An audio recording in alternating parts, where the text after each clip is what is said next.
Welcome to another exciting episode of Knife Chats with Tobias, almost live. This episode was recorded in front of a live studio audience. Well, it was recorded in front of a live cat. Any case, hope you enjoy the show. Hello and welcome to Knife Chats with Tobias, almost live for September. Now, what I decided to do this month was actually inspired by a open tag event that was started by RJ Knives. And in that open tag, he asked us to show our largest and smallest knives. Now, there's a number of ways you could do that, but what I decided to do is I was going to look at my largest practical knife within a pattern and my smallest practical knife within a pattern, and do it that way. So you could say, oh, well, I can see how that's that would be a useful knife, and I can also see how that would be a useful knife,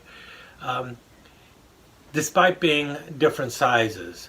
And hopefully that will work in this video. I went through 4 different patterns to do that. Now, I did not show my largest and smallest fixed blades in that video, but I mean, this is probably my largest knife, unless you go into the machetes and swords. I only got one sword though. And this is a knife that I made. It's a scimitar Bowie. So yeah, basically you want a big knife, you're going to need to get a Bowie knife. This one is my largest Bowie knife with this scimitar Bowie. And is it practical? Well, depends on what you want to do. If you want to cut up watermelons on a hot summer afternoon, yeah, I guess it would be practical. And I guess my smallest practical knife are these little Rough Rider neck knives. This one is in the Stonework series, and it's obviously a small knife. You can get 2 fingers on it, but you got a nice blade there, and you can definitely cut up boxes with it. So that's my smallest fixed blade, practical fixed blade, at least in my opinion. Now, before we move on to the meat of this video, I want to take a little bit of time out to talk about my friend out there in YouTube land that we all know about and all of us are concerned about, and that is Warthog. Please take a moment to say a prayer for him or think about him.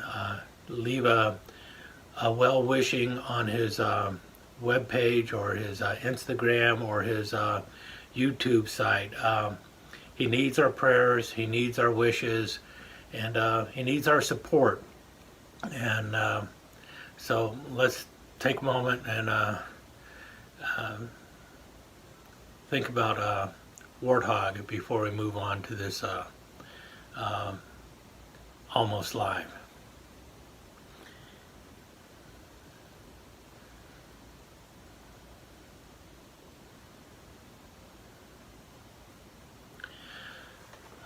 Okay, well, let's move on, and hope you enjoy this show. And take care, Warthog. We're all thinking about you. Okay, this is going to be an exception to the rules on a number of levels here because, well, this is going to be a normal content video, even though it is inspired by an open tag event about big and little knives. And the reason I'm doing that is because I think I can actually get some practical use out of this and provide a little bit of entertainment while at the same time providing quite a bit of information about a couple different knives. But first I'm going to give props to RJ Knives because he was the one who inspired this open tag event where people should show their smallest to largest knives, and what I'm going to do is try and compare similar knives. So what you see in front of you are a couple 91 millimeter Victorinox knives, a couple Stockmans, and a toothpick, as well as I'm also going to be showing you a couple hobo knives I've got. And again, it's going to be smallest to largest. Okay, we're going to start off with these two knives here. The Victorinox Compact, and I actually do not have a single layer 91 millimeter knife. This is the slimmest 91 millimeter knife I have. It's a 2-layer knife, very similar in size to the Spartan, but chock full of other blades that become much more functional than what you would find on the Victorinox Spartan or a Tinker, which also explains the higher price tag for the Compact. And then back here is the Swiss Champ. This is the largest or widest Victorinox Swiss Army knife I have in 91 millimeter. Matter of fact, in any millimeters, this is the widest Swiss Army knife I have. It is an 8-layer knife and has multiple tools in there. And while there are wider Victorinox Swiss Army knives out there, this is the one that is considered the widest practical carry Victorinox Swiss Army knife. Once you go beyond this, it's considered somewhat impractical and more of a showpiece. Quite frankly, I think this is really too wide for practical carry, but I'm not the one who came up with the idea that this one is about as wide as you're going to get. I would say that at least you can grip this one and hold it fairly well, but I still find it somewhat cumbersome and really a pocketful. I guess you could carry it with a belt pouch. But let's start off with the Compact. Now, the Compact is basically a tool that they decided, you know what, let's put everything that most people want on the knife. Now, what you'll find is it is lacking a wood saw, and instead they've gone with the pair of scissors. And I know a lot of people would say wood saw would be a better option, and I suppose that would be the case if you were out camping or something, but this is really for everyday carry. And I think they're looking more for the urban environment where the scissors is going to will be coming in more handy more often. I probably could have said that a little better. Anyway, I think it comes down to more people would prefer a pair of scissors over the wood saw. The other blade you have on here, your main blade, is your typical spear blade that you find on a Victorinox Swiss Army knife. And then the other tool on the top here, as you notice there's only 3 tools, is the combination tool. So you get a bit of a compromise here with the can opener portion of it, because this can opener does not work as well as the normal Victorinox can opener. Actually, some people think this one works just fine because they're more used to this style of can opener. But you have the wire stripper and obviously the cap lifter, and then the small flathead screwdriver. And if I am correct, yeah, it's not the best fit, but you can actually get that into a number 2 Phillips. You can especially get it into a number 2 Phillips if you're willing to give it a little bit of a turn. And then later, once you get it moving, you can use that for a number 2 Phillips screw too. But really, it's just a flathead screwdriver, but you can make do in a pinch.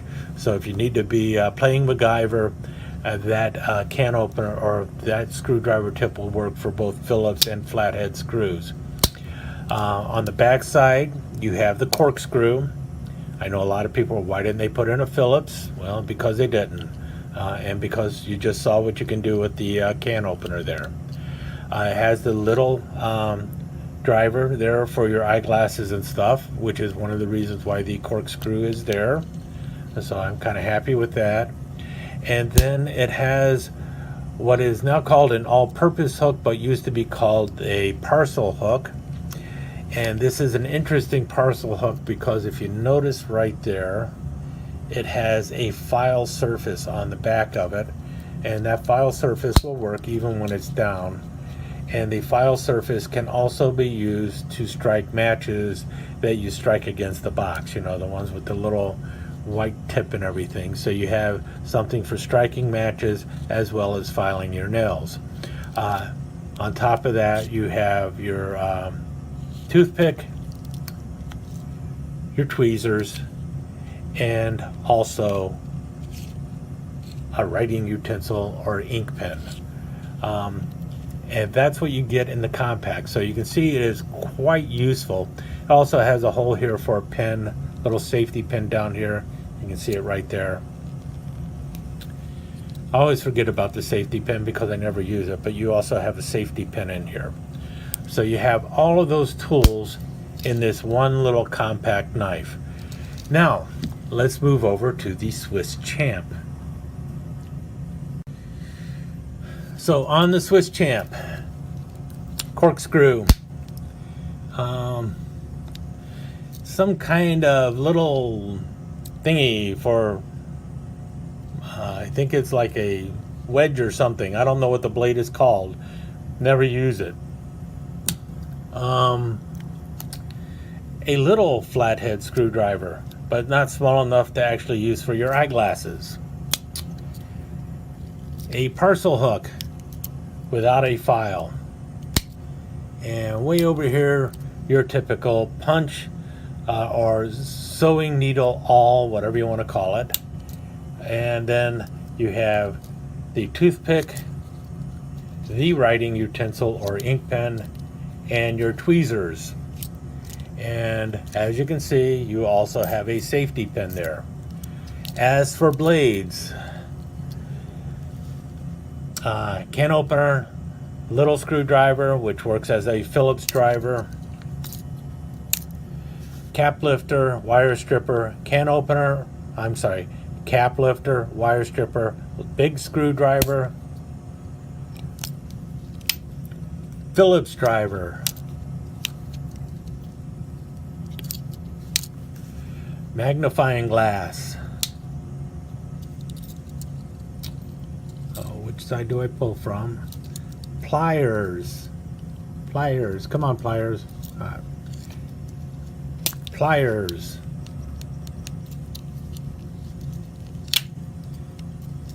Scissors.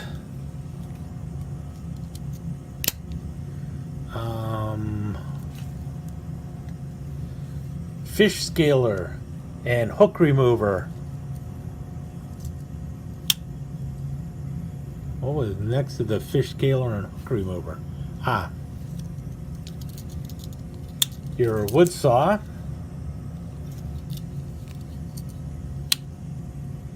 And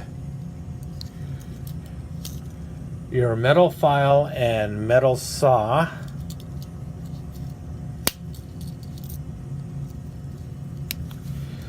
Your standard spear blade. And your small pen blade. So as you can see, this thing is packed with tools, many of which you probably don't need every day, but at the same time, it is kind of like that emergency toolbox that you could have, that would come in handy. You know, so it'd be something that'd be nice to toss into your glove box. You never know what you're going to need or something like that, or throw in a backpack for when you're camping or something. Me personally, I still think it's a lot wider than I need a knife to be, and I don't know if I would ever end up using all of those tools. That's why I would much rather have like a huntsman on me and an explorer on me instead of this knife. I'd rather have two smaller knives that are 4 layers each than one knife that is 8 layers each. Also, that means if I lose something, if I lose one, I still got half the tools. But anyway, there you have the compact, which I think is probably one of the more practical knives for everyday carry that Victorinox has come out with. And then the largest practical carry Victorinox 91mm knife, the Swiss Champ. let's move on to the knives right behind there. Okay, so we'll scoot those over to there. These are my largest and smallest Stockmans that I own. This one is by Camillus, and as you can see, it is not at all a big knife. It is 2 1/4, 2.5, yeah, 2.5 inches long, and just a little, fifth pocket Stockman knife. Comes with a nice little clip blade here. You can see there, it's the Camillus Deluxe, and this is on the 83 frame. So a number 83 Camillus Deluxe. It has your brown jig Delrin handle going on. Long pull on the main blade, and notice there, look at that, it's even got a little swedge going on with it. At least on the one side. It's got a swedge on the one side of the blade. And then the other two blades that come with it are your typical Stockman blades, but very wee. This is your, I guess you could say it's your sheepfoot blade. It almost looks more like a coping blade because of how small it is. And then the other blade on this side, I believe, is a pin blade. Yeah, a little pin blade going on there. And, just something for your Sunday morning carry or such. It's nothing fancy or anything, just a little number 83 Camillus Stockman. And something that people would have just thrown in their pocket for, those little occasions where they just needed something little to maybe cut a piece of tobacco or, I don't know.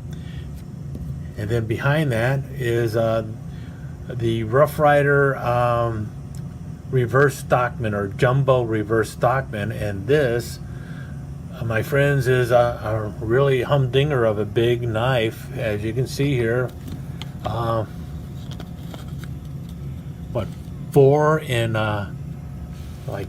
7/8 inches long, so double the size of your little number 83 Stockman by Camillus. And you got a nice big old clip blade going on there. And here's the reverse portion of it, because you got the massive sheepfoot.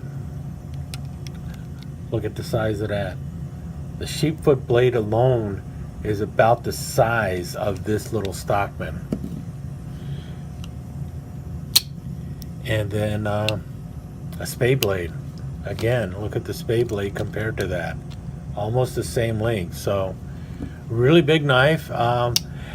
Right to the point where if it were any larger, even at this size, some people would say this is just too big for the pocket. You really need to carry it on the belt. But it is practical. It fits in the hands, and would not be a bad knife to have with you, and a useful knife. The only thing I really don't like about this particular knife is the double nail nick pull. They didn't need to put one up there. Now this one here is by Rough Rider. It is made in China. It's with the brown stag bone. Now if I were to have gone with sticking with just USA made knives, like this Camillus was USA made, the number 83, I could have also gone with the case number 75 here that I have, and even that dwarfs this little Stockman. And this one comes in at 4 1/4 inches long, you see there, so almost double the size there. And again, with a nice big old clip blade going on, a sheepfoot blade. Look at that. Almost yes, you see that? Look at that sheepfoot to it. And the spade blade.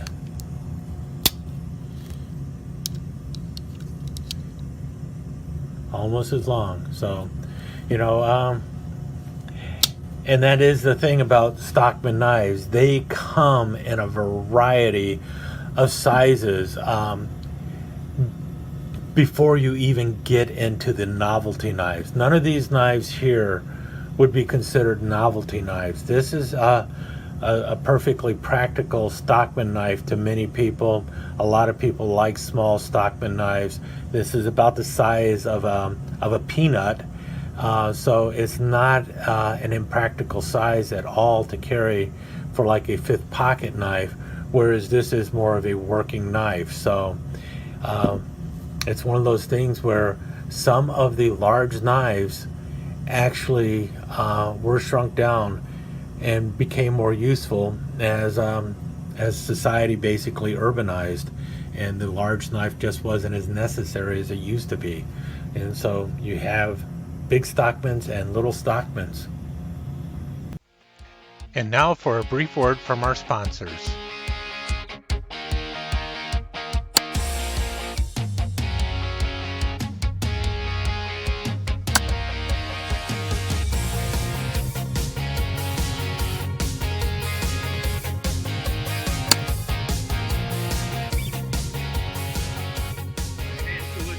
With a bottle of rum and wound up drinking all night.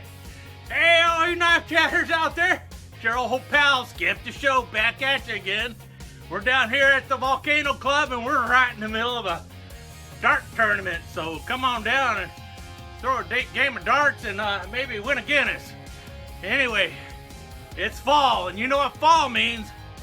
Fall means pumpkin spice season. Everywhere except the Volcano Club. You ain't gonna find any pumpkin spice around here. No pumpkin spice latte, no pumpkin spice oil change, no pumpkin spice foot powder. Not here at the Volcano Club. About the only spice you're gonna find around here is Sailor Jerry spice. And that's the deal. You drop on down here at the Volcano Club, and our old pal Tobias over there at Knife Chats with Tobias says, you come in with your Sailor knife and you get yourself a nice spiced rum drink on the house from Knife Chats with Tobias. That's right, just bring a Sailor knife like this one here. This is a Meyerton Sailor knife. Got your marlin spike back here. Got a nice hunkin' blade there for cutting stuff. Free loosener. Yeah, buddy. So bring you down. Bring your Sailor knife to get yourself a nice spiced rum drink. Compliments of Knife Chats with Tobias. Remember, life's full of choices. Choose the Volcano Club. Skip out. We now return to our show.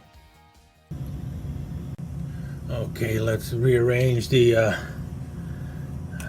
deck of the Titanic here and go to you know what, before we go into the toothpicks, let me talk about those hobos I was talking about, because once again, I guess this one, now we're starting to fall into the world of novelty knives with this little thing here, but it is still practical. This is one of those little Japanese hobo knives, and this is very much a small knife. You see there, this is a gift to me also. It's about 2¼ inches long, and you got this wee little spoon here, which I don't know what you're going to really eat with it, but in theory you could do something with that spoon. And you definitely could still poke things with this fork, like a piece of meat or something like that, or a piece of potato, pick it up and eat it. The spoon, it does hold water, but it's not very big. And I don't even know if I can get out the can opener. I always have problems with the can opener. And you do have this little blade, and the little blade will cut. So you have a blade that will work on it. So it is still functional, even though this is a novelty knife. Let me see if I can get that out. The can opener, you can see it down there, is very hard for me to pull out. Usually what I do is I grab it with a pair of pliers. Trust me, there's a little can opener in there with a screwdriver tip. It's utterly useless anyway, so I'm not going to worry about grabbing it and pulling it out. But this is the smallest of the little hobo knives I have here. But as I said, that's a little impractical. Now this is the one I have from Coleman, and I have actually used this one quite a bit. And this one's a little more practical than this one is, this little Japanese hobo. Now this one is made in China, but you have a much more functional fork going on there. You do have a spoon that you can use. And more importantly, this one comes apart. So you have it in two parts, and you have a little can opener and a bottle opener going on there. So that's pretty cool. And also you do have your typical spear blade that comes with these knives. And this is the smallest and the most practical of my hobo knives, and it's not that small really, but it is practical, and it's a take apart knife, and that's what I was looking at. So I wanted to show you my smallest take apart hobo knife and compare that to what would really be my largest take apart hobo knife. And as you can see there, this one comes in right at what, 3 3/8 of an inch, something like that. You see it right there. So my little Coleman take apart hobo knife, and compare that to my Gentleman's Hardware kitchen sink. And now we are talking about monster size hobo knife. As you can see here, this is definitely not a pocket carry item. This is something for your barbecue grill or something like that. It is 6 1/4 inches long. Definitely dwarfs this little one that's almost a novelty knife. Double the size of the Coleman hobo, or whatever they wanted to call it, the little Coleman knife. It's a monster in comparison. And you see here, well, that spoon really comes out there. You got a big spoon going on, as well as if I can find it here, somewhere in the middle of the knife, you have, while it does not have 3 tines, you've got a very big fork. Come on, fork. If I can get it open. I'm going to do some editing on this one. There we go. There's your big fork. And once you get that fork out, well, things come apart.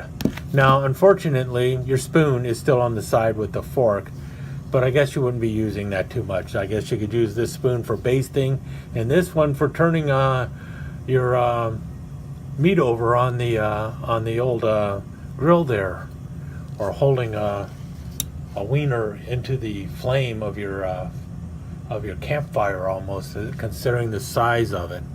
And then the other blade you have inside this side is your can opener and your cap lifter. We'll talk about having some good distance on there to get some good leverage on your can opener. And then over on this side you got a couple blades, I believe. Well, no. Ooh, you need to peel your carrots, and you got a blade for it. You want to, hey, looky, Patty, a real potato peeler. A potato peeler on a camp knife or on a hobo knife. So if you're really working on that hobo stew and you got a bunch of potatoes, you got a potato peeler. That's on this side. Oh, and obviously, as long as you're going to have a nice stroganoff or something, or you definitely want to, maybe you've got a high-class hobo, and he's picked up a bottle of wine with a cork in it. Well, he's got his corkscrew, and 1, 2, 3, 4, 5 turn corkscrew on this thing. So the gentlemanly hobo is going to have a good time with this knife. And you got a, I think this is for shredding or something. Yeah, you need to make your hash browns. Yep, definitely there. You can shred stuff with that. And then I think you also have a zester here. Yeah, here's your little zester for your oranges and stuff. Going to be able to make some good drinks going on here, right? And then 3 blades here, or is it 4? Let's see. We got this blade here, kind of a sheepfoot style of serrated blade. What's this thing here? It looks like another kind of zester of some kind, so you could definitely yeah, it's for strainer. Maybe it's also a strainer. You want to strain something. And finally, your old-fashioned knife blade. Who would have thunk that they would have put a knife blade on this thing? But as you can see, that I would say is your probably about the biggest hobo knife you're going to see, and it's a take apart on top of that. So, and is it practical? I don't know how practical it is to carry, but some of these things would definitely come in handy around a campsite. So there we go with the hobos. Now let's move on to the last part of this video, which has been going on for a while. This might even become an almost live, who knows. You see it in the back? A big old toothpick. And to me that is a novelty toothpick. And so I thought I would show you my smallest toothpick and my largest toothpick. But first I'm going to show you my smallest practical toothpick and my largest practical toothpick, and also the toothpick that I think most people consider the size that they'd prefer to carry. I talk about large toothpicks all the time because I really like that size of knife. I like the 5-inch toothpicks. They're usually somewhere between 4 and 7/8 inches and 5.5 inches long, with a blade that is well, between 4 or 3 and 7/8 of an inch to about 4.5 inches. You know, the blade size of many folding knives, when you start getting up into the 4-inch range and stuff, is usually about an inch shorter than the overall length of the knife. And this is well, this is a large toothpick by Bear & Son. I criticize Bear & Son a lot, but I tell you what, they used to make some really nice large toothpicks. And well, as you can see, this one comes in just shy of 5 inches. I think it's, they say 4 7/8 of an inch. I would say it's more like 4 15/16 of an inch, and it just has a beautiful clip blade on it. They used to do such a great job with these. Notice the nice saber grind going on there and a nice straight back on there. And look at the fit and finish on the back of this knife. This is one celebrating Kentucky. You notice the little oval Kentucky shield. And this was the Kentucky bluegrass handle. That's what they called it, bluegrass. Obviously it's actually green, just like bluegrass is green. And it's just a beautiful knife. And I think that's about as, to me, this is a practical size to carry because of how slim they are, and they just kind of fall right into the pocket, and you got a nice usable blade on it. Now, obviously, everyone is very familiar. If you're familiar with traditional pocket knives, then you probably have come across the 3-inch toothpicks. This one is by Case, and it's in the Cartman Workman series, with a wonderful saw cut bone going on. And I love the satin finish on the steel bolsters, and also the line going on there. Brass liners, stainless steel back spring, and they're a true sharp blade, but the blade is a satin finish going on with it. And that is your typical 3-inch toothpick. I've done a video on these already showing that they are much more practical than most people think, and that despite this blade being very thin, it actually can do a lot of tough cutting chores. But I believe this is probably, well, obviously they shrunk it down and made it for the gentleman of the, you know, instead of the workman. So the larger knife was for the for the working stiff. The smaller knife was for the gentleman, and these are often a fifth pocket knife and everything. And a lot of people, this is probably, it's almost a toss-up between the tiny toothpick and the peanut when it comes to collecting small patterns.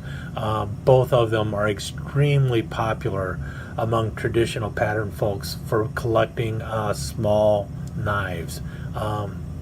Personally, I prefer the mini canoe, but yeah, there is something about the 3-inch toothpick or the tiny toothpick, the Texas toothpick, whatever you want to call it. It's really a nice little knife to collect. They don't take up a lot of room either, so if you're cramped for space, much easier to have a lot of 3-inch toothpicks as opposed to a lot of 5-inch toothpicks. These were the working knife. These were for the bird and trouters. These were for game hunters and everything else. But they also shrunk down, and I think a lot of people consider the 4-inch or medium toothpick probably the most practical of the toothpicks to carry these days, because you do have a blade that in this case is a 4 1/4 inch frame, so you got a blade that is about 3 1/4 inches long, and it makes it for a nice practical size.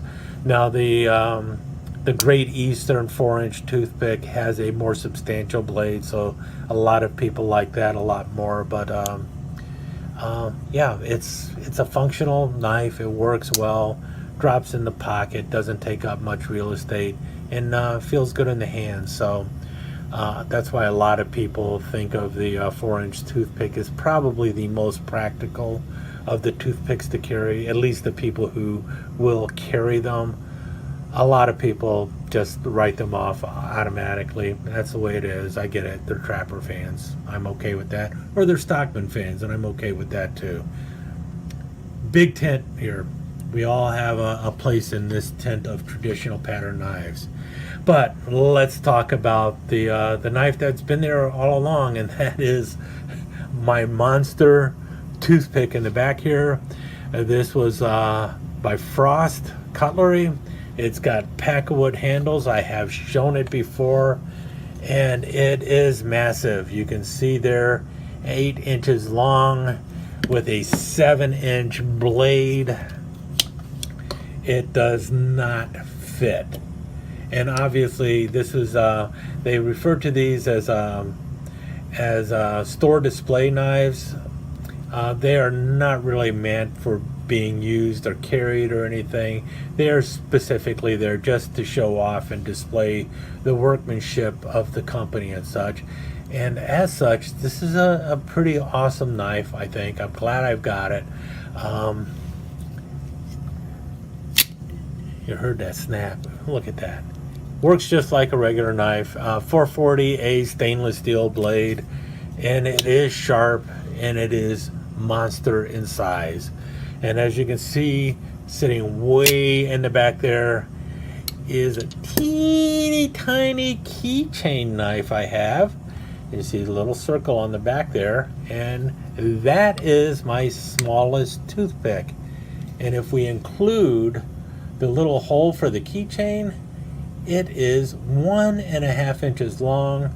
If you get rid of that thing, it is right at 1 1/4 inches long, maybe just a little over 1 1/4 inches. And watch this. You want to talk about quality? That has a half stop. Watch. Boop. Boop. Look at that. You can push it down still. Got a nice kick going on and everything else. You got a wee little nail pull there, but it works great. Nice little sharp blade. How long is the blade? The blade, the cutting edge on the blade is 3/4 of an inch. Looks like the blade is about 7 1/8 of an inch long, and it's just a long California or Turkish clip blade going on there. And little red bone handles. And there you have my teeny tiniest of all the toothpicks. So anyway, sounds like Kitty wants lunch or something, so I will let you go now. Hope you enjoyed my ramble on about big and little knives, and yeah, I think this is going to be long enough. It's going to be an almost live. Big and littles.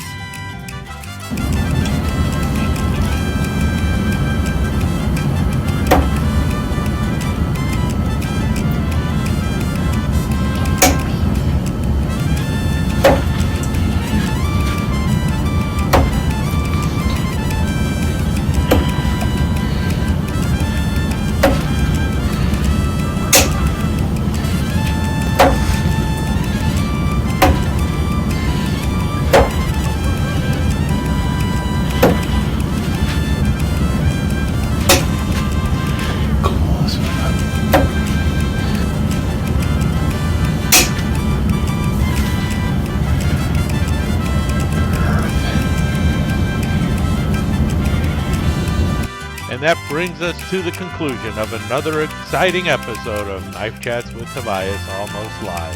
If you liked what you saw, give us that thumbs up and leave us a comment. We always like to hear from you here at Knife Chats with Tobias. And don't forget to subscribe and ring that notification bell so you'll know when the next exciting episode of Knife Chats with Tobias is up and running. But thanks again, and we'll see you soon.